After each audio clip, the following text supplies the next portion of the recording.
गंवार बेटे के हिस्से में माँ आई। एक गांव में एक सुखी परिवार रहता था। उस परिवार में 3 भाई और एक बहन थी। उनके माँ बाप उन चारों से बेहद प्यार करते थे, मगर बीच वाले बेटे से थोड़ा परेशान थे। बड़ा बेटा पढ़ लिख कर डॉक्टर बन गया था और छोटा बेटा भी पढ़ लिख कर इंजीनियर बन गया था, मगर बीच वाला बेटा बिल्कुल गंवार और आवारा किस्म का था। कुछ समय बाद उनके दोनों बेटे डॉक्टर और इंजीनियर ने शादी कर ली और महीने के बाद ही इनकी बेटी का भी एक अच्छे घराने में विवाह हो गया, मगर बीच वाला बेटा अभी भी कुंवारा ही था। वह अनपढ़ था और कहीं पर मजदूरी का छोटा सा काम करता था। उसको शादी के लिए कोई भी लड़की नहीं मिल रही थी। उसके माँ बाप उससे बहुत परेशान हो चुके थे।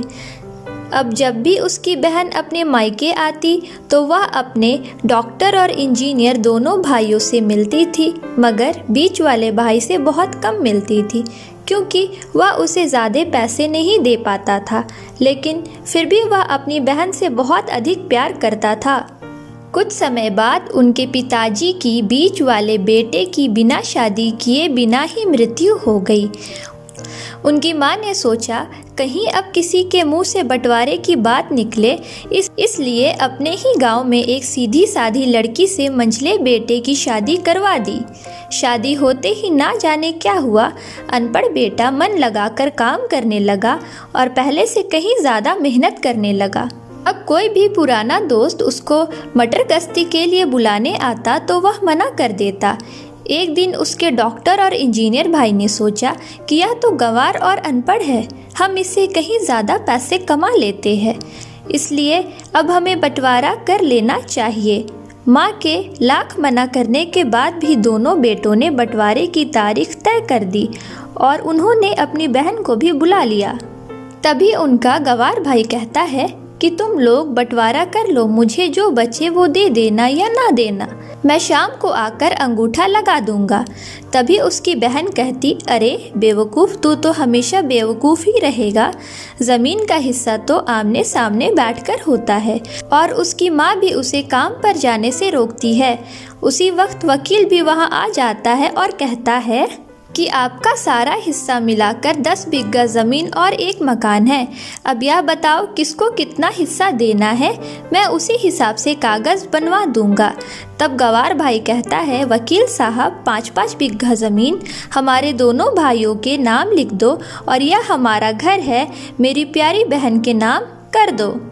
तब दोनों भाई पूछते हैं कि तू अपने हिस्से में क्या लेगा। गंवार भाई कहता है कि मेरे हिस्से में मेरी प्यारी माँ है। अब वह अपनी पत्नी की तरफ मुस्कुराते हुए कहता है, क्यों, क्या मैंने गलत कहा? उस गंवार और अनपढ़ की पत्नी अपनी सास से लिपट कर कहती है, माँ से बड़ी वसीयत क्या होगी मेरे लिए। उसी वक्त उसका गंवार पति भी अपनी माँ से लिपट जाता है। गंवार बेटे और बहू के प्यार ने ज़मीन जायदाद के बंटवारे को एक सन्नाटे में बदल दिया। तभी बहन अपने गंवार भाई के गले लगकर लिपटकर रोते हुए कहती है कि माफ़ कर दो भैया, मैं आपको सम्मान नहीं दे सकी। तभी उसका भाई कहता है, मेरी प्यारी बहन, इस घर में जितना अधिकार हमारा है उतना ही तुम्हारा भी है। और रही बात बंटवारे की, तो बंटवारा नहीं करने से जीवन खत्म तो नहीं हो जाएगा। क्यों करते हैं हम बंटवारा? क्या हम एक साथ मिलकर नहीं रह सकते, जैसे हम बचपन से मिलकर खेलते रहते थे? एक साथ मिलकर रहने को ही तो कहते हैं एक अच्छा परिवार, और उसके परिवार को संभालती है एक माँ। तभी उसके दोनों भाई भी बहुत शर्मिंदा होते हैं और वह बंटवारे के सभी कागज फाड़कर फेंक देते हैं। और उस दिन के बाद से उनका पूरा परिवार खुशी खुशी एक साथ रहने लगा। आपको ये वीडियो कैसी लगी, अपनी राय कमेंट में ज़रूर बताएं। वीडियो को लाइक करें, शेयर करें और चैनल को सब्सक्राइब कर लें।